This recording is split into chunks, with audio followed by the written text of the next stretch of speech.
Antes de empezar a hablar con David Cabero, que venimos a escuchar hoy hablar sobre la toma de decisiones, y David nos contará un poco los tips para la toma de decisiones, explicaros brevemente, para los que no conocéis NetMentora, qué es NetMentora y qué son las NetTalks, en el espacio en el que estáis hoy.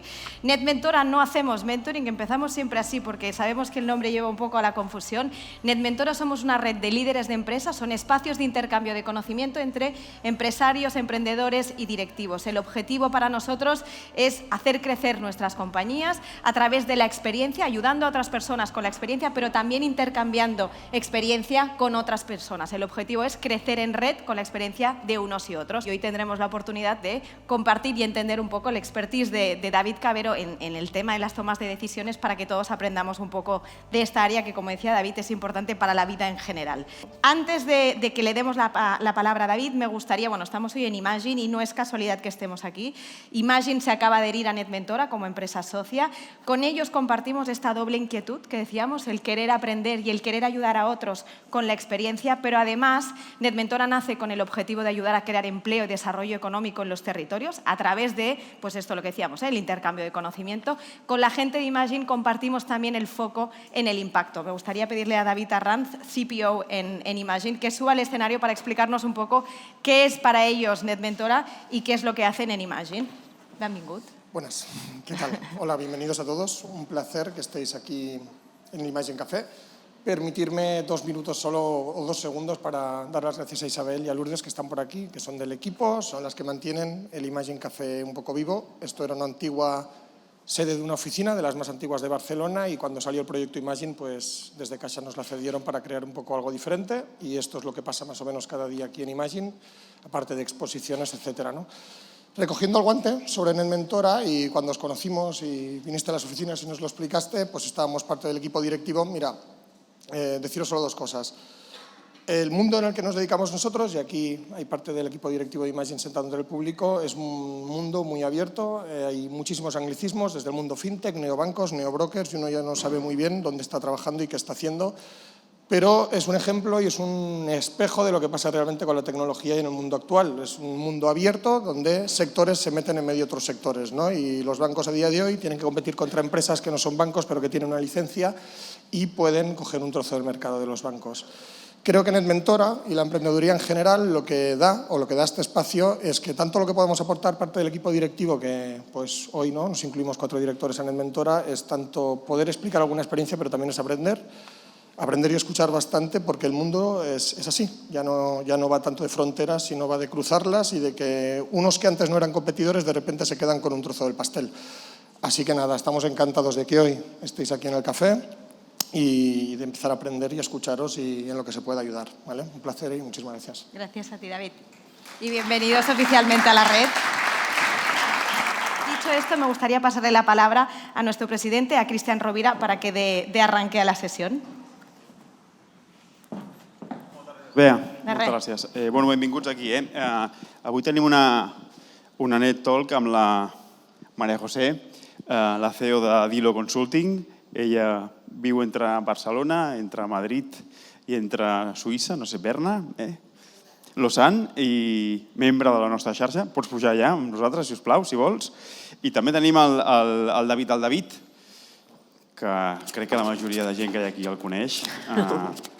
És una persona superdinàmica, ell és membre de la xarxa, no només és membre de la xarxa, sinó que a més està dins de la junta directiva amb nosaltres, és president de la Càmera de Comerç francesa, és una persona que sempre està coneixent gent, sempre és una persona de les que més emprenedors demanen per ser acompanyat, és una persona que a les entrevistes de final d'acompanyament més compliments rep, i això ho he vist jo en primera persona, i a més una persona escriptora i que escriu llibres. És molt tímid, tan tímid que no ha volgut que avui li venguem els seus llibres. Però jo us dic, jo me l'he llegit, avui farem un tast, però és una persona, director general de Vic, com posa aquí, a part d'Europa, i carai, està tot el dia prenent decisions importants, està tot el dia coneixent gent important, així que us deixem amb ell i esperem gaudir d'una tarda fantàstica amb vosaltres. Moltíssimes gràcies. Gràcies.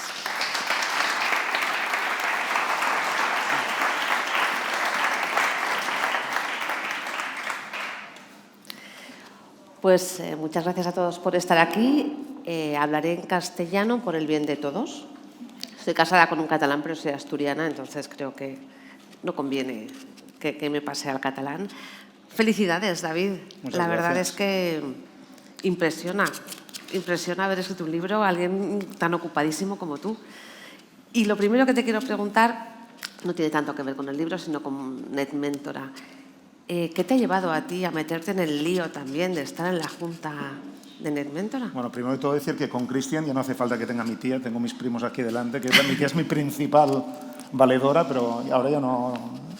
¿Qué me ha llevado? Bueno, NetMentora es una historia muy bonita, es una historia de ayudar a generar empleos, una historia de ayudar a las startups, que normalmente son gente joven, gente que tiene mucho empuje, pero que no están acostumbrados pues, a crear equipos, a crear empresa, a crecer, a internacionalizarse, con lo cual cualquier cosa que podamos hacer pienso que es bienvenido. Y entonces es un proyecto muy bonito en el que no solo soy socio, sino que además tengo la suerte de estar en la junta con Cristian, con lo cual estoy contentísimo de estar aquí con vosotros. Vamos a pasar al libro, que es lo que nos ha traído aquí hoy. ¿Por qué te has metido en el lío de escribir este libro, que además es fácil, se lee rápido y aporta tantísimos trucos, ¿no? Yo pensaba que el lío era más fácil de lo que me imaginaba, porque está 1 año y medio, ¿no? Entonces, claro, yo digo, bueno, esto escribes, pones cuatro ideas, acabado. Sí que es un buen lío. Pero las razones son varias. Si empezamos por las razones, yo me acuerdo cuando estudiaba, estaba en la universidad, aquí tengo algunos de las personas que habían estudiado conmigo, y venía gente y estas personas explicaban sus historias y aprendías cosas. Y algunas me acuerdo, comí hace poco en Andorra con Rat Blanc, ahora decías personas que conozco, y aún me acordaba de su clase en finanzas que la había traído Joan Massons. ¿Y por qué? Porque te impactaron. Viene alguien, te impacta y te deja algo, ¿no? Entonces, ya que hemos estado 25 años aprendiendo, haciendo muchas cosas, pues si puedes ayudar a gente a través de un libro, pues una forma de devolver a la sociedad algo que has aprendido. Esto es uno. Segundo, estando en NetMentora, pensaba, pues mira, perfecto, porque escribo el libro y lo que se recaude no es para mí, no tienes ninguna presión de hacer muchos libros o vender, porque no quieres vender, lo que quieres es ayudar. Se venden 500 bien, se venden 5.000 mejor para la asociación. Con lo cual, la segunda pues, es ayudar, no con dinero, sino con tu tiempo, que es lo único que tenemos, porque dinero, al final, tiempo es lo único que tenemos, la vida es finita, cuando se ha acabado, ¿no? Entonces el tiempo dedicarlo a hacer algo que lo que hará pues es pues, que con los ingresos que se generen, pues que haya más gente, como Bea, que la habéis visto, la directora general de NetMentora que nos ha hablado, gente que se dedica exclusivamente a ayudar a estas empresas, a esta gente joven. Entonces, esto es el propósito, ¿no? Además, me he divertido y cuando piensas en cosas que escribes y que intentas cambiar, pues también reflexionas y siempre te sirve, ¿eh? Siempre aprendes cosas sobre ti y sobre lo que has hecho. El libro se llama Decidiendo en tiempos de paz y de guerra. Y abajo pone Guía práctica para decidir mejor. ¿Qué es decidir? Decidir es escoger. Es decir que no y algo que sí. Porque si hay algo que tú quieres hacer, que dices hay que hacer esto, no es una decisión, porque ya no hay proceso de decisión. Tú quieres hacer esto, con lo cual no hay caminos, no hay 2 o 3 caminos, hay uno solo, ¿no? Con lo cual decidir es, tienes varios caminos que has construido y dices, no voy a hacer este, sino voy a tomar este. Con lo cual lo primero que haces dices que no a varios, ¿no? Entonces, la decisión es esto. Cada vez cuando tienes una duda, que vas en un proceso para intentar ver cuál es la mejor forma pues, de tirar adelante. Esto es decidir. Yo lo veo más primero como un no, ¿no? Y luego como un sí sobre alguna de las opciones que has escrito. ¿Y hay algún truco, hay un método para decidir correctamente? Intento explicar más bien el libro por qué decidimos incorrectamente más que explicar un método, ¿no? Lo que pasa es que si lo quieres hacer práctico, ¿qué pasa? Cuando lees un libro, te lo lees y al cabo de 1 año no te acuerdas de nada y si hay que volver a leerlo todo para que te sea útil para algo, pues es un rollo. Entonces, lo que he hecho es 4 páginas al final donde hay una especie de método. Pero para mí no hay método. Cada vez, además, el método vale menos, ¿no? El método te ayuda a ordenar, pero cada vez más las decisiones son más intuitivas, el mundo cambia muy rápido y nunca tenemos todos los datos que quisiéramos para tener decisiones que sean mucho más seguras o garantía de éxito. Precisamente hablando de mundos cambiantes, el de ahora es espectacularmente cambiante. Tú tuviste que tomar decisiones importantes en la crisis griega. ¿Cómo se toman las decisiones en tiempos de guerra y en tiempos de paz? ¿Se hace de forma distinta? Primero de todo, el título en momentos de guerra no tiene nada que ver con la guerra actual, porque esto lo escribí hace un año. Entonces yo decía, bueno, si escribo tiempos de guerra y de paz, como nos estaremos saliendo del COVID y estaremos recuperando y entrando en crecimiento económico, la gente lo entenderá, ¿no? Porque hemos estado diciendo durante un periodo muy difícil y luego es más fácil. Y entonces vino la guerra y me hizo el libro mucho más fácil. Ahora todo el mundo lo quiere comprar porque pienso que voy a hablar de la guerra y no hablo para nada. Sí, me he dedicado siempre a finanzas. Yo no soy marketingiano, pero mira, me ha salido bien esta vez, ¿no? Entonces, el tema de la guerra, ¿qué quiere decir? Quiere decir que hay estrés. Cuando tú estás en un momento económicamente difícil, hay mucho estrés y el estrés viene desde arriba, ¿no? Todo el mundo tiene su jefe. Porque es que alguien es el CEO, sí, pero el CEO tiene los accionistas, que son sus jefes, ¿no? Siempre hay un jefe. Muy difícil, a no ser que seas tu empresa, ¿no? Siempre hay un jefe por encima. Entonces, en un momento de estrés, en un momento de guerra, pues hay muchas prisas, hay muchas presiones. Cuando digo prisas, quiero decir el tiempo es una llave importante, ¿no? Porque no puedes esperar, y en las startups que hay algunos por aquí que conozco, pues aún más, estáis siempre en guerra, ¿no? Pero los momentos de guerra son momentos difíciles por eso, porque hay una presión, que es una presión temporal, es una presión personal, tienes todo el peso, ¿no? Y esto hace que las decisiones se tomen de forma diferente de cuando las cosas van bien, ¿no? Lo vemos también en el fútbol, últimamente aquí en casa.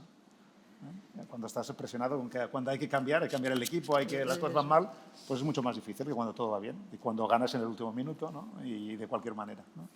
Pero ¿cuántas decisiones realmente importantes tomamos a lo largo de un año, 2 años? Porque da la sensación, ¿no?, de que... Muy pocas. Hay estudios interesantes que dicen que tomamos cada día 35.000 decisiones. No os asustéis. Cruzas, ¿no? Yo he venido por aquí, cruzado, como he visto que el semáforo está lejos, he cruzado por el medio. Hay mucha gente mayor que lo hace. Entonces, cuando tú ves por la mañana que hay una persona mayor que cruza por el medio, dices, hombre, cuando sea yo mayor, no lo voy a hacer porque seguramente me van a los 80 años no es lo mismo que a los 40. Entonces, eso es una decisión que una persona mayor ha tomado y tú aprendes del error de otros, es una decisión. Pero estas no las miramos, nos olvidamos de estas. Con lo cual aprendemos solo de las más importantes, nos perdemos la mayoría. De esas 35.000, pues la mayoría se hacen de forma automática. Hay un libro muy interesante que es El pensamiento rápido y lento. La mayoría es rápida, es animal, es instintivo, ¿no? Me voy a la derecha, bebo un poco porque se me está secando la gola, bebo y no me doy cuenta y he bebido. De decisiones importantes hay muy pocas, poquísimas, ¿no? Lo que pasa es que impactan pues, la vida de alguien, la empresa de otro, el futuro, etcétera, etcétera. Pero no hay muchas. Los directivos nos pensamos que tenemos muchas, ¿no? Y porque queremos decidir siempre, no queremos delegar nunca, ¿no? Queremos estar encima de todo, y entonces lo hacemos todo importante, pues mentira. Sí, es que eso es un poco a donde iba a ir, ¿no? Creo que algún directivo se ofendería si le digo, bueno, tampoco tomas tantas decisiones importantes, ¿no? Bueno, no, a ver, los directivos, los ejecutivos son personas especiales, son engreídos, ¿no? Han habido análisis psicológicos del perfil, ¿no?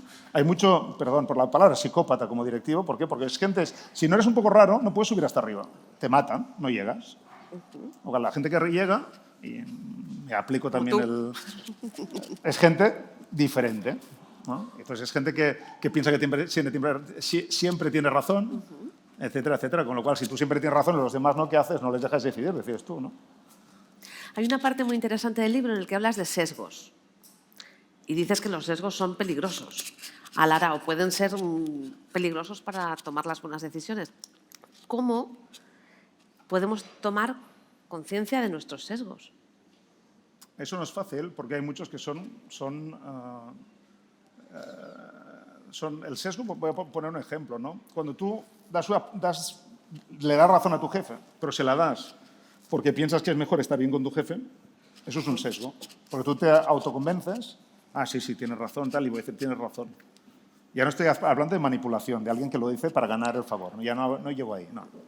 Pero tú tienes esta predisposición a darle razón, piensas que esto te va a ir mejor en la carrera, piensas que, mira, lo ha hecho muy bien, pues es un sesgo, porque puedo no tenerla. Entonces, el sesgo lo tenemos en todo. Cuando hacemos, os voy a dar un ejemplo. La empresa va mal y hay la posibilidad o la opción de reestructurar. Si tienes muy interés por las personas, el primer sesgo es pensar que esto no es necesario, que te vas a salir de ello. No vas a salir de la crisis porque estás pensando que delante tienes una persona con la que has trabajado toda la vida, María, y estás visualizando que la tendrás que echar y tú no quieres hacerlo porque piensas que no es lo correcto y no quieres hacerlo. Entonces, tu sesgo, ¿qué hace? Es decir, no hace falta reestructurar. Entonces, en tu diagnóstico y en la opción, la lista de opciones que vas a tomar, estás sacando cosas fuera que a lo mejor es lo que hay que hacer para salvar no a María, sino al resto de la empresa, porque si no haces una reestructuración, quizás cerrará la empresa. Pues eso es un sesgo. Entonces, el control empieza por el darse cuenta que cuando estás decidiendo tienes ese nerviosismo, ese miedo, esa duda que se está llevando hacia una opción o posición que no es la mejor. Y eso es sesgo. Entonces, darse cuenta, la respuesta, es difícil, hay que conocerse a uno mismo. ¿Qué quiero decir? Si tú sabes que las personas son muy importantes para ti, has de estar consciente que cuando llegue ese momento de tomar esa decisión, vas a tener ese sesgo de no hacerlo, porque para ti la persona es importante, ¿no? Para alguien que las personas no son nada importantes, el sesgo es el contrario, ¿no? De ir muy rápido, tomar este tipo de decisiones. Y ha de ser consciente de que eso puede ser un problema. Entonces, el sesgo no lo vas a eliminar nunca, es normal, es como las emociones, se decide con emociones. Me decían las KPIs, esto es nada, esto KPI es una excusa para hacer lo que la emoción te dice, ¿no? Por dentro. Entonces, las emociones no las puedes eliminar, pero hay que entenderlas que en ese momento estás cruzando un camino de emociones para que al final, cuando decidas con emoción, lo hagas con conciencia y pensando que eso es lo mejor, pero no porque la emoción te ha llevado a ello sin que seas consciente, ¿no? Es un juego y eso lo que necesitas es mucha introspección, saber un poco cómo eres. Dices algo muy interesante y que a mí me ha llamado la atención. Hablas de que para decidir correctamente uno debería empezar por destruir su propia idea. ¿Esto qué es? Esto no lo hace nadie. Es bonito decir, muy difícil de hacer. ¿Por qué? Porque para destruir tu idea has de empezar hay que tener un principio de humildad, que es posible que no sea la tuya, no sea la buena. Entonces pones al equipo a triangular, ¿no? Coges 3 personas y que las coges en función de lo bueno que han sido en los últimos años decidiendo, en función de su experiencia, en función de muchas cosas. Y triangulas, quiere decir que vas diciendo, ¿y tú qué piensas? ¿No? Nuria, ¿qué piensas? ¿Qué te parece? ¿Cómo lo harías? Yo lo haría así, pero no estoy seguro. Y vas viendo si perfiles diferentes coinciden que eso es lo que habría que hacer o no. Pero has de estar dispuesto a que te la cambien la idea. Y aquí entramos en el problema. Que el problema es que muchas veces ya has decidido, haces esto, pero para que te lo corroboren, no para que te lo destruyan. Porque tú ya has decidido. Pues ahí ya no hay proceso de decisión, ahí no hace falta que hagas nada. Tiras adelante o vas contra el muro o aciertas, pero no discutas, porque es mentira, no quieres discutir. Entonces, la dificultad es un tema de humildad, un tema de pensar que la otra persona te puede aportar, y si hay muchas personas que te dicen que piensan que tienes razón, es mucho más posible que sea la buena. Entonces, yo pienso que la triangulación, que es un ejemplo, ¿no? Pues es un ejercicio que te ayuda a intentar ver si hay alguien que te la destruye la idea. Pero es muy difícil, ¿eh? No es fácil, hay que hacerlo. ¿Debe decidir siempre el líder? No. Al final, yo pienso que la decisión, ¿no? Lo que primero has de hacer es intentar clasificar la decisión. ¿Es importante? ¿Es urgente? Muchas veces lo que es urgente pensamos que es importante. ¿Por qué? Porque, como decía antes, siempre tienes un jefe. Y ese jefe lo que hace es, para él es urgente, quiero esto. Quiero que se vendan los bolis azules más que los negros y no sé qué. Y tú, esto es urgente. Como es urgente para el de arriba, es urgente para ti. Pero eso quizá no es importante. Simplemente es un capricho del otro que quiere poder decir cualquier número y te lo echa, ¿no? Quizá no es tan importante. Entonces confundes importancia con urgencia. Cuando algo es urgente, pones al equipo que lo haga. Si no es importante, simplemente te aseguras que se haga. Pero no hace falta que lo decías tú, cómo se hace, etc.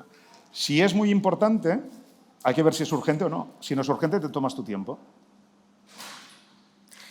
¿Y te organizas, es decir, tienes como un equipo de gente que son tus decisores? Bueno, siempre puede cambiar. ¿Cómo se delega? ¿Cómo se sabe a quién decide? Como las decisiones cambian, algunas son de marketing, otras son de finanzas, otras son de estrategia comercial, pues siempre tienes gente que es más experta unos que otros, pero hay que vigilar de no dar siempre el tema al experto, porque a veces las soluciones las encuentra gente que no tiene un a priori, no tiene gente que está limpia, ¿no? Que no sabe y dice, ostras, ¿y por qué no lo hacemos así? Entonces, pero sí que es verdad que cuando buscas personas siempre piensas cuáles son aquellas que te pueden ayudar más. Ahí hay que vigilar los sesgos también, ¿eh? En escoger las personas. ¿Qué pasa cuando nos equivocamos? Porque los errores pueden salir caros, nos pueden salir caros, también depende de la cultura en la que estemos, y eso, el miedo al fracaso a lo mejor nos puede paralizar o llevar a no tomar la decisión correcta. Cuando nos equivocamos, o puedes tirar hacia atrás, pero imaginemos el caso que ya no puedes hacer nada. Si puedes hacer algo, pues lo cambias. Si no puedes hacer nada, pues lo que hay que hacer primero es admitirlo. Si lo admites públicamente, aprenden los demás también. Pero eso muy poca gente lo hace. Hay 3 formas de aprender. Con los errores de los demás, con los errores tuyos sin que nadie lo vea, y con los errores tuyos cuando todo el mundo lo ve. Idealmente este último lo haces pocas veces. Entonces, cuando hay un error, lo mejor para ti es entenderlo, aceptarlo. Y os voy a dar un ejemplo. Cuando Nokia cierra, bueno, no cierran, pero se convierte en nada, en una empresa muy pequeñita, el CEO se va y unos años después le preguntan al CEO qué pasó y él continúa diciendo que la estrategia era buena, pero que el equipo no llegó a implementarla. Eso es erróneo. O sea, al final en Nokia no hay solo un problema estratégico, sino que además el equipo hay un momento que ya no creen en la dirección y ya pues dejan de implementar lo que se les pide y no creen en el proyecto y todo. Y bueno, y al final esa empresa pues acaba muy mal, ¿no? Pero el CEO no es consciente unos años más tarde de los errores que ha cometido. Con lo cual lo primero es entender los errores y luego que aprenda el máximo de personas. Porque si aprenden los demás, esos errores no se van a repetir. Si solo aprendes tú, tendrás que decidir siempre tú, porque los demás no han aprendido. Y eso es complicado porque cuando una persona anuncia que me he equivocado, ¿no? David, me he equivocado. Claro, si yo me siento muy fuerte y el equipo me ve como muy fuerte, esto te hace humano y aún te hace más fuerte. Pero si el equipo ha visto que te has equivocado en el pasado, decir que te has vuelto a equivocar, pues no te ayuda mucho. Con lo cual, en caso de duda, ¿qué hacen los directivos? No lo dicen. Claro. Si hay el riesgo de que digan, mira, otra vez se ha equivocado este tío, ¿no? Pues no haces nada. Entonces la empresa no aprende, las organizaciones no aprenden y el error se repite. Hablas también en el libro de que en función de la información que uno tiene, puede tomar un tipo de decisión u otra, o puede abordar la toma de decisiones de una forma diferente. ¿Hay hay tipos de decisiones? ¿Cómo funciona? A ver, las decisiones pueden ser de muchos tipos y hay muchos métodos, ¿no? Y cada uno tiene el suyo. A veces tienes mucha información, a veces tienes poca. En el libro, para intentar hacerlo fácil, yo hablo de tres métodos, ¿no? 3, que ahora son 3,5, porque como al final se me ocurrió la idea de poner el laberinto, pues el laberinto ha sido una de las lecciones que he puesto más, ¿no? Pero hay varias. Hay una que es el póker, ¿no? Que es lo que llamo el bet, la apuesta. Haces una apuesta. Tú sabes un poco alguna carta que tiene el otro, pero no conoces a muchas, porque no, está todo muy cerrado, y juegas con ello. Tienes poca información y haces una apuesta y dices, pues voy a intentar ir a por un trío, por un póker, por lo que sea. Y cuando se acaba la partida, aprendes poco, porque dices, ¿qué tenía que haber hecho para ganar? Pues no lo sabes, porque depende de las cartas que liguen a los demás, ¿no? El ajedrez es otro tipo de forma de decidir, en la que tú puedes ir haciendo un juego, haces una estrategia, y esa estrategia la cambias o no en función de cómo tu oponente reacciona. Y siempre aprendes, porque siempre puedes saber por qué has perdido. Tiras hacia atrás, mira, eso lo hice mal, y desde ahí me machaco. Eso es En póker no está. El ajedrez se aprende, se puede luego, y luego puedes hacer múltiples estrategias y cambiar de opciones en función de cómo vaya la partida. Hay otra forma de decidir, es cuando hay una sola solución, pero no sabes cuál es, que es lo que yo digo, el puzzle, porque las piezas se entran de una sola manera. O el laberinto igual, hay una forma de llegar al final, ¿no? Y a veces son estas. Esas son las más peligrosas porque al final hay una sola decisión buena. Esto no pasa siempre, pero alguna vez es así. Hay una faceta de David de la que no hemos hablado, salvo si me he despistado, y es que David también es inversor en algunas startups. Como estamos en este ambiente tan especial, yo querría preguntarte, ¿cómo se decide invertir o no invertir en una empresa? De hecho, me hace gracia porque una de las que he vendido está aquí y algunas ya no las estoy aún invertido, también están por aquí y son de presente. ¿Cómo invertir? Sí, ¿cómo decides? La startup es muy binaria. Yo me siento mucho más cómodo invirtiendo en bolsa, es mucho más fácil la startup. ¿Por qué? Porque o la hace muy bien o cierran, ¿no? ¿Y cómo sabes si una startup pues, va a hacerlo muy bien o va a cerrar? Pues es complicado. Aparte de la experiencia, cada vez haces menos errores. Pues hay varias cosas. Uno es el equipo, porque las múltiples startups que he visto en mi carrera lo que hacen es te explican una historia y al cabo de un mes han pivotado y están haciendo otro tipo de negocio porque no les ha ido bien. Con lo cual, cuando tú piensas, me gusta mucho este negocio, pues si inviertes con ese negocio, pues ese negocio de aquí a unos meses ya va a ser otro. Entonces, la capacidad es del equipo y sobre todo de los fundadores para poder pivotar y cambiar el modelo rápidamente y, sobre todo, deshacer modelos. Es decir, yo me voy hacia un sitio, parece que está funcionando y hay gente que es capaz de decir, sí, está funcionando, pero no crece mucho y de cambiarlo. Y destruyen absolutamente lo que han creado, ¿no? Entonces, invertir en startups pues, es muy complicado. Yo os animo a todos a hacerlos, pero es complicado y hay que asumir el riesgo, puedes perderlo todo. Y hay muchas otras inversiones donde lo más probable es que no lo pierdas todo. En startups, sí.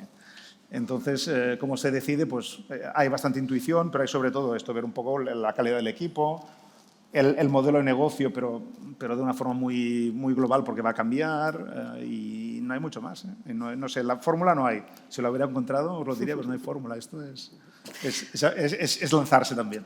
Cuando hablábamos de sesgos hace un rato y hablabas de que si te importa la gente, bueno, me han dado ganas de interrumpirte, pero no se debe hacer. Pero ahora lo aprovecho para decirte, yo sé, porque me lo han dicho, que a ti precisamente uno de tus sesgos es que la gente te importa mucho. Entonces, cuando estás ya en un cargo como el tuyo, ¿cómo decides, cómo haces?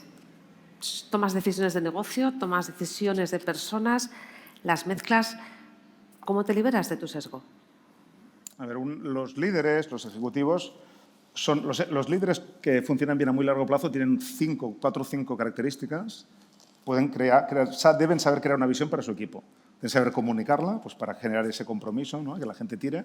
Es gente que ha de saber decidir, tomar una decisión, actuar. Y la decisión a veces es dura o no es dura, pero ha de ser gente apasionada y ha de tener la quinta, ¿no? Que es la que diferencia a muchos de los ejecutivos, que es el interés genuino por las personas. Si no lo tienes, la gente lo va a entender. Y como lo van a entender, lo de que yo comunico y tiro a la gente, pues va a ser que no. Tú vas a intentar estirar que vayan contigo y como saben que entre lo que dices y lo que haces hay una diferencia, pues no te van a seguir. Y entonces es lo que pasa en la mayoría de las empresas, que cuando ponen una estrategia, la estrategia es muy buena, pero la gente no la sigue. Entonces, las personas forman parte del éxito, las personas te ayudan a decir mejor, porque si triangulas, si utilizas su capacidad, pues puedes decir mejor. Y forma parte, al final, son los ingredientes que te hacen mejor, ¿no? Es el equipo el que te hace bueno, ¿no? Y esto es verdad en el deporte, es verdad en las empresas, es verdad en todo.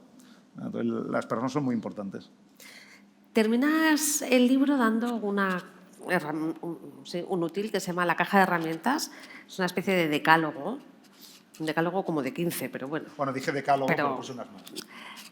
Uso la palabra decálogo.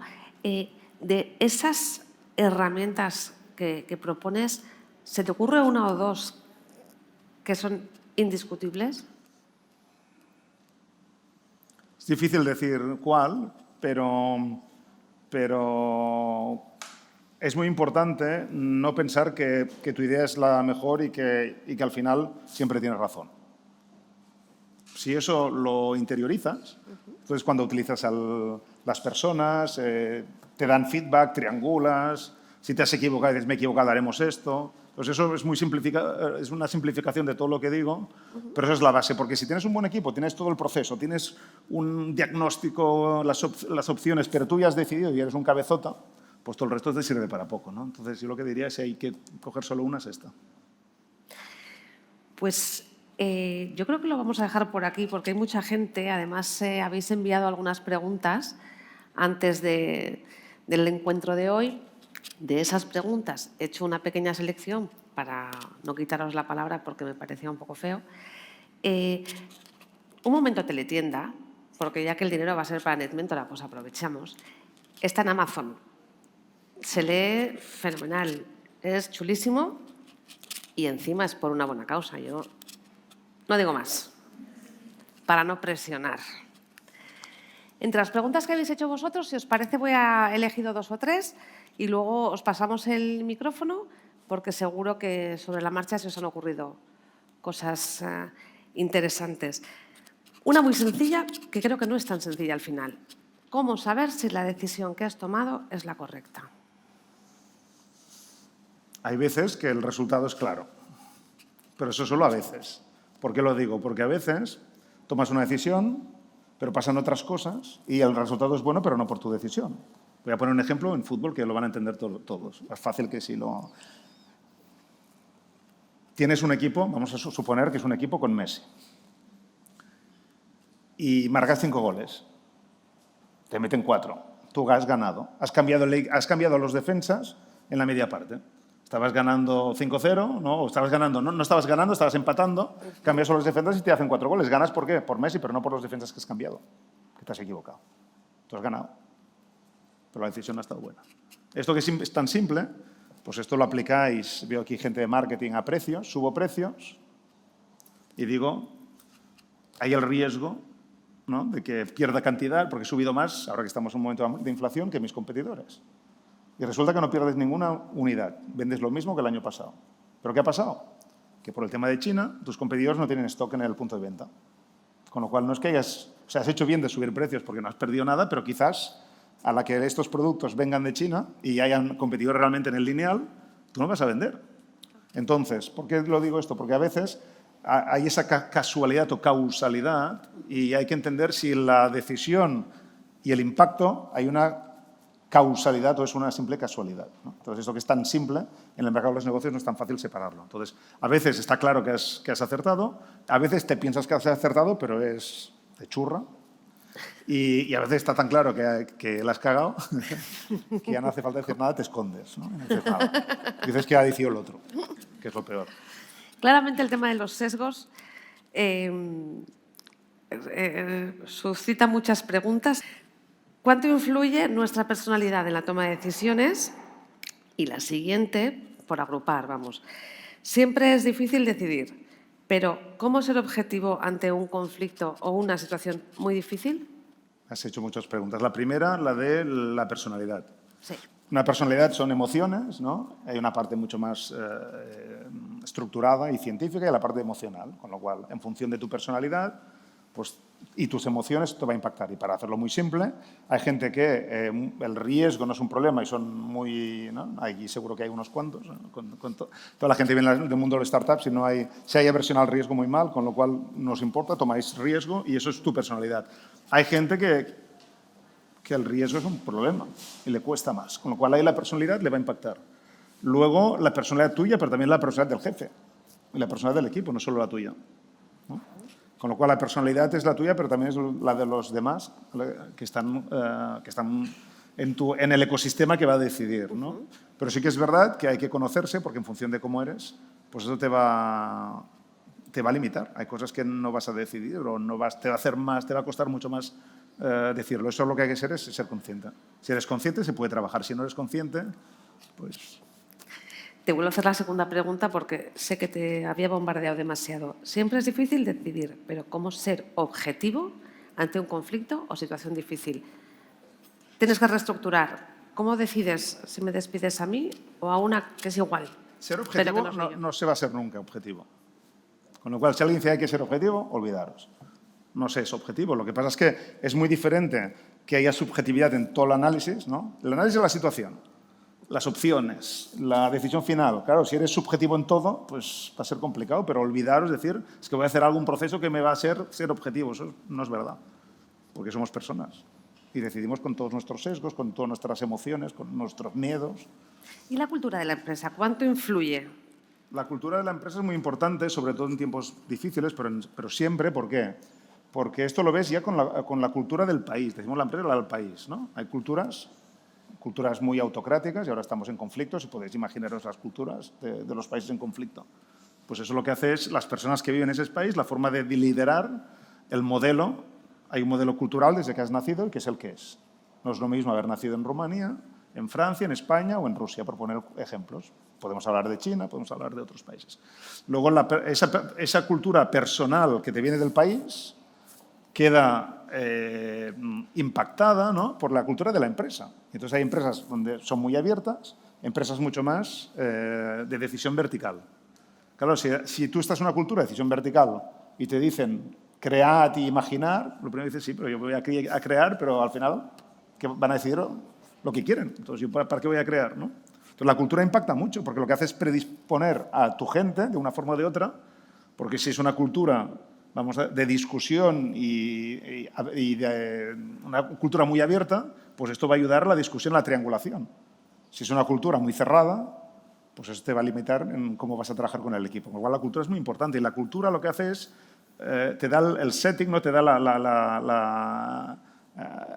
te crea la base para poder decidir, ¿no? Si tú has creado un equipo y llegas a una crisis, me hablabas también del estrés y sin estrés, que es un momento de crisis, pues si has llegado con un equipo fuerte que está acostumbrado a discutir diferencias y no hay problema, pues es una gran ventaja. Si llegas con un equipo muy conflictivo, en el que no hay discusión, no se trabaja conjuntamente, pues cuando viene la guerra, hay dos guerras, la interna y la externa. Claro. Entonces ahí estás muerto. Entonces la cultura es la base, es la forma. ¿Qué es la cultura al final?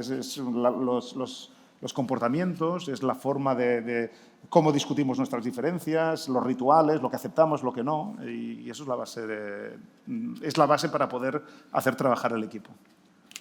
Hay una pregunta que no sé si he entendido bien, que tiene que ver con el autoliderazgo, con la tendencia actual al self-management, y que dice cómo de relevante es la habilidad de tomar decisiones ahora que muchas empresas tienden hacia el self-management, el autoliderazgo. ¿Hay alguien que ha puesto la pregunta? Así, si no os digo lo que pienso, pero no estoy seguro de... Dilo, bueno, piensas muy bien. El self-management. El self-management, a ver, cada vez más, como hay problemas complejos y hay muchos, la delegación lo que hace es la gobernanza, el governance, dice, pues bueno, para este tipo de problemas pues hay unas determinadas personas que pueden decidir. Entonces lo que hace es delegar el proceso de decisión. Y en esa delegación pues está cada uno, que lo que hace es decir, pues yo tengo mi país, soy director general de un país, director de marketing de un país, soy director comercial de una región o de una tipología de canal de cliente y tomo mis decisiones. Y esto, lo que decíamos antes, como hay muy pocas decisiones importantes, las empresas lo que tienden es a intentar delegar. Si no delegas, también lo que haces es no utilizas tu talento y el talento que hace hay un momento que se va, porque si todo se decide desde arriba. Entonces, es una cultura que es buena, que lo que hace también es poner en tensión y dar responsabilidad a la gente. Y sí que es verdad que aquí el problema que genera es la claridad. Normalmente en una cultura de self-management la cuestión es, ¿yo puedo decidir? ¿O me has dicho que puedo, pero estás esperando que te lo diga y me lo has de validar? Y a veces no está claro. Pues dicen, vas a decir tú, Cristian, en esto es tuyo, pero yo te estoy vigilando. Y te envío un mail por la noche al final, ¿qué es lo que estás pensando? No, esto yo no lo haría si fueras tú. Sorpresa. No nos ha pasado nunca. Esto es... Nunca. Entonces, el self-management es bonito, pero lo que hay que estar muy claro quién decide. Cuando te pregunto para que me des un consejo o te lo digo porque tú vas a decidir. ¿Quién decide? Y en los equipos lo han de saber. Si no lo clarificas al principio quién decide, es fatal porque se piensan que tienen poder de decisión cuando al final lo que tienen es poder de opinión, ¿no? Entonces hay que clarificarlo. Y no pasa nada si dices, mira, voy a decir yo, pero quiero saber vuestra opinión, muy bien. Tómala en cuenta, escucha.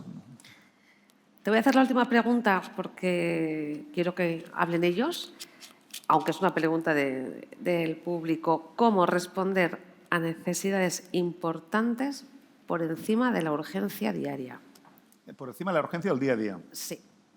Bueno, la cuestión es que nos pensamos que todo es urgente y hay muy pocas cosas urgentes. Entonces aquí el tema es esa predisposición a que todo sea urgente. Entonces hay que separar. Si es urgente, pues hay que poner a alguien que lo resuelva. Si además es urgente e importante, pues te pones tú también, ¿no? Si no es urgente, la cuestión es cuánto importante es. Si es poco importante, delegas y dejas pues, que el equipo lo haga. Y si es muy importante, pues ves cómo tú te implicas con el equipo, ¿no? Pero aquí la dificultad es que confundimos urgencia con importancia. Pero porque no lo pensamos, porque al final todo se convierte en importante y a veces importante y urgente. Y cuando nos equivocamos en la clasificación tenemos a toda una empresa haciendo lo mismo. Os doy un ejemplo, también espero que os suene. El CEO ha venido aquí a Barcelona, hay una convención, va a la tienda y no ve producto. De 4 colores, que sabe que en Barcelona se venden mucho, en España se vende mucho. No veo 4, hace una foto, está la competencia, y esto va al director global comercial. Y el director global comercial envía al director general de Europa, son las 12 de la noche, no hay ningún producto. ¿Y tú qué haces? Envías al director general de España, ¿qué narices pasa? Y ponme el display mañana porque quiero hacer la foto y que ya está. Y tienes toda la organización Pendiente de eso.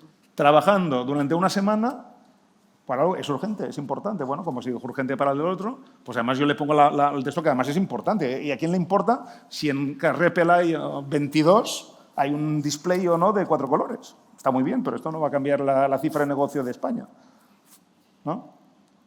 Entonces, el problema que tenemos es que hay esa reacción en cadena y, ¿sabes?, fulminante, que le llega al merchandiser, el merchandiser gira para atrás y no hay nadie. Y dice, soy yo que de ir corriendo, ¿no? Entonces va corriendo a ponerlo, ¿no? Porque no puede llamar a otra persona. Y luego el merchandiser le envía la foto al jefe de venta, al jefe local, al regional, al nacional, al internacional, y tienes todo el comité ejecutivo de una empresa que factura 2.000 millones mirando la foto del Carre Pelaya. ¿Es urgente e importante? Entonces se ha convertido en urgente e importante una foto. No suena para nada, lo que reís. Nada, no. David, muchísimas gracias. Ha sido un auténtico placer para mí charlar contigo. Ahora les vamos a dar la palabra a las personas que están por aquí. Mira. Hola, David. ¿Cuál es tu... A tu izquierda. Sí. Alex, encantado. ¿Cuál es tu truco o cómo has aprendido a diferir entre importante y urgente? Bueno, equivocándote muchas veces, ¿no? Vale, ¿y metodología o aprendizajes? No, lo que hay que hacer es pensarlo. ¿No? ¿Cuántas veces... ¿Se oye bien? Sí. ¿Cuántas veces habéis pensado, cuando hay una decisión, cuántas veces habéis esperado a pensar, hacer el cuadro? Más importante, menos importante, más urgente, menos urgente, y ponerlo donde está entre los 4. No lo hacemos nunca. Porque si lo piensas, no es tan difícil. Con un poquito de experiencia, claro, si hay alguien que ha entrado en la empresa que hace 2 días, pero alguien que ha empezado a trabajar, pues entiende. Pero esto no lo hacemos. Porque además hay un problema, que no solo si es importante para ti o urgente, si es importante para ti, para tu jefe, para no sé, no es tan fácil. Pero yo lo pienso que hay que hacer es ponerse la pregunta. Si te pones una pregunta, te vas a equivocar muy pocas veces. Y si te equivocas, vas a entender el porqué y la próxima vez pues lo vas a hacer bien. Entonces, si tú tienes muy claro que cuando es poco importante y muy urgente quién hace las cosas, cómo organizarlo, y tienes muy claro esos 4 cuadrantes, pues no es más. El problema es que estamos en una sociedad que todo es la inmediatez. Y esperaros, porque bueno, aquí hay gente más joven que yo y los que vienen de abajo lo quieren todo mañana, ahora.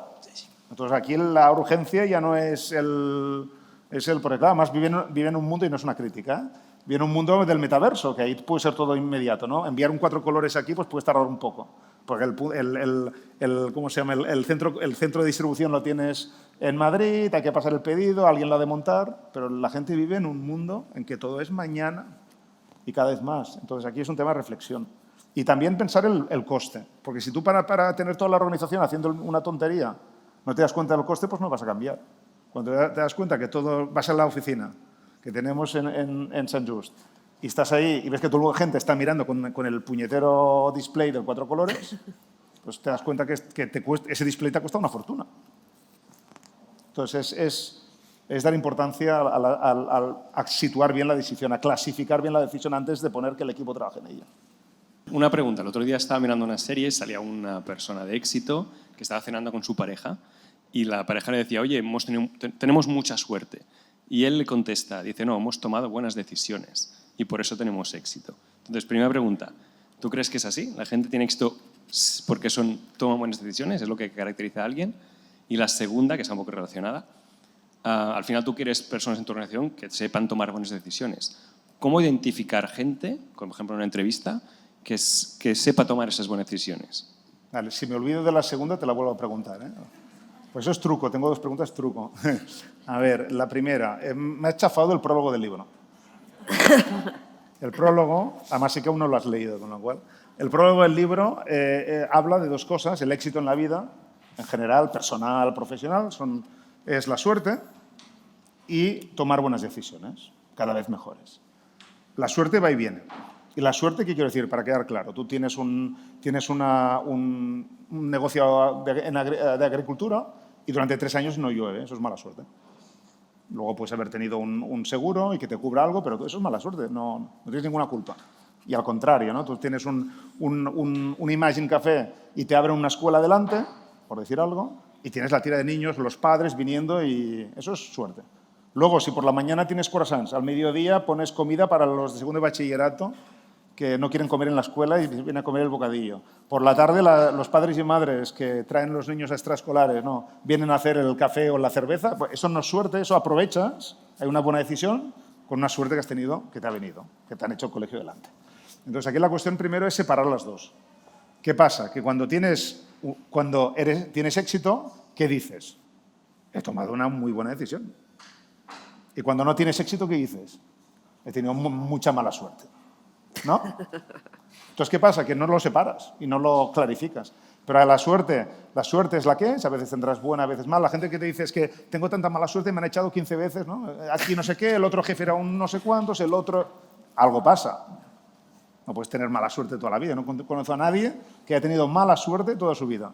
Algo ha hecho, ¿no? Entonces aquí la cuestión es, la suerte es la que es, con lo cual al final el éxito, lo que dice el libro, es que al final el éxito en la vida es aprender a decir cada vez mejor, y eso es lo que te hace que te salgan bien las cosas, hay que separar las dos. La segunda pregunta me decías, ¿cómo identificar a alguien? En una entrevista que dura 2 horas, bueno, le puedes entrevistar 50 veces, será más fácil, pero una entrevista que dure 1 hora, 2 horas, es muy complicado. Lo que tú puedes mirar es cómo piensa, ¿no? Cómo tiene estructuración. Aunque te dé una mala respuesta, tu mercado no lo conoce. Tú le preguntas, ¿y esto cómo lo harías? Ver cómo estructura su pensamiento, si te da soluciones muy diferentes, pero ahí es muy feeling, ¿eh? No tengo una... Es muy intuitivo. El recruiting, hay una parte muy de método, pero es muy intuitivo. Y que lo hayas hecho muchas veces bien no quiere decir que no te equivoques en el próximo. Cuando quieres escoger un director comercial, igual has escogido 10 veces bien y este lo coges mal. Porque es listo y te da su cara bonita y no te das cuenta que no es verdad, porque tienes un sesgo. Y ahora os voy a dar un ejemplo, y esto es un sesgo que pasa, ¿no? Y ahora os voy a dar un sesgo, además voy a ser un poco provocador. Sesgo... Sí, ¿qué vas a decir? El sesgo sobre género, ¿no? Tú quieres coger a alguien en un puesto importante y te viene una mujer y tú miras 2 personas diferentes y esas 2 personas diferentes miran el currículum y pone, esa mujer tiene 3 hijos. Y una persona con un sesgo negativo puede pensar, ostras, yo le voy a dar esta responsabilidad y esta persona tiene 3 hijos, no tiene tiempo, le va a dedicar el tiempo a la familia, no se va a dedicar a la empresa, no la quiero. Esto es un sesgo negativo. ¿Sí? Esto pasa. Y pasa para muchas personas sin que se den cuenta. No es que sean malos, no se dan cuenta. ¿El sesgo positivo cuál es? Si esta persona ha hecho esta carrera y tiene 3 hijos y ha llegado tan alto, es que sabe combinar tal, que es no sé qué, que es muy bien organizada, la quiero. Tú no la has visto aún. Y tanto es malo uno como el otro. Entonces, el ver quién es esa persona que te va a decidir bien la mayoría de las veces es muy complicado. Lo tomas en el equipo y luego ves y la vida te dice si te equivocaste o no y sobre todo qué es lo que haces para ayudarle. ¿Cómo haces que esa persona que tiene un nivel de capacidad de decisión que está en 10, pues el año siguiente es 12 y el otro 14 porque le enseñas, le desarrollas. Cuando se equivoca le intentas hacer ver el porqué o le preguntas. Pero no hay fórmula de oro, no la tengo. Muchas veces supongo que todos nos hemos visto en una situación de tener que decidir y a lo mejor estar convencidos de que es una buena decisión, pero el miedo a la incertidumbre no acabas de hacer esa decisión. Entonces, mi pregunta es, ¿cómo afrontas tú ese miedo, ¿no?, a tomar una decisión? Hay que ser primero consciente. Cuando tienes miedo a algo, hay que ser consciente que estás mirando el problema con miedo. Si tú ves que te das cuenta que tienes miedo, eso se puede gestionar. Si tú tienes miedo pero no te das cuenta, es mucho más difícil, porque encontrarás excusas para no decidir. Entonces, ¿qué haces? No sé si lo habéis oído alguna vez. Cuando alguien, un directivo o un middle management, quien sea, tiene miedo y no quiere decidir porque le aterroriza decidir, ¿qué hace? No tenemos todos los datos. ¿Me puedes dar el número dividido entre estas 3 regiones los últimos 45 años? Y se los das. Pero esto no está claro. Y el otro, el competidor, cuando subió precios, ¿qué pasó? Pues lo que haces es, ¿qué haces? Retardas una decisión porque tú no quieres decidir. Entonces ahí lo que hay que hacer es ser consciente. Luego, una cosa que ayuda mucho es, ¿y si no decido, qué pasa? Yo me pasa con los equipos cuando hay que subir precios. Nos suben la materia prima y hay que subir precios. Hay que mirar cuánto. Claro, el equipo puede decir, no, es que perderemos. Veo gente que ríe. Hay gente, vamos a perder unidades, nos van a comprar menos. Bueno, entonces, claro, si la única opción es subir precios, habrá gente que dirá, no lo hagamos. Pero tú dices, mira, tenemos 2 opciones. Subimos precios o echamos a gente. ¿Qué hacemos? Porque hay que buscar dinero. ¿Dónde lo buscamos? Yo pienso que es mejor que intentamos subir precios que echemos a gente, ¿no? Ahí, como estás viendo... Porque claro, el sí o el no es muy fácil. No, me da miedo. Pero dices, bueno, es o esto o esto. Ahí lo que haces es ponerte te pones en la pared, mirándola o en el espejo, y dices, bueno, es que si no decido, quizás es mucho peor lo que va a pasar. Entonces, yo lo que recomiendo es, uno, darse cuenta, ¿no? Intentar darse cuenta que estás con miedo, y dos, cuáles son las opciones. Porque no es un sí o no en esta, es que si no lo hago, digo el de la reestructuración porque es algo muy visible, ¿no? Si no reestructuro hoy, quizá mañana he cerrado la empresa, que es peor. Y entonces, ¿qué pasa? Cuando la gente le pones delante del espejo es cuando ahí se fuerza, intenta ser un poco más objetivo, intenta limitar el sesgo y abre opciones. Y cuando tienes muchas opciones, ahí decides. Y ahí decides con tus emociones, pero sabiendo lo que va a pasar si no tomas la decisión, ¿no? Entonces, eso se trabaja. Hay gente que tiene una personalidad que les es más complicado y lo que hacer es trabajarlo. Y ha de pedir que le ayuden. Al jefe, gente con experiencia, porque si no lo que va a pasar es que te limitas la proyección porque no eres capaz de mejorar tu capacidad de decidir. Entonces, si no la mejoras, pues te vas a quedar siempre en el nivel que puedes estar, que es el que sea, y no es malo, no lo digo que sea, pero la forma de mejorar es esta. ¿Sí? No sé si te he respondido. Yo creo que has respondido a la última pregunta y nos has respondido a todos muy bien. Muchísimas gracias, David, por favor.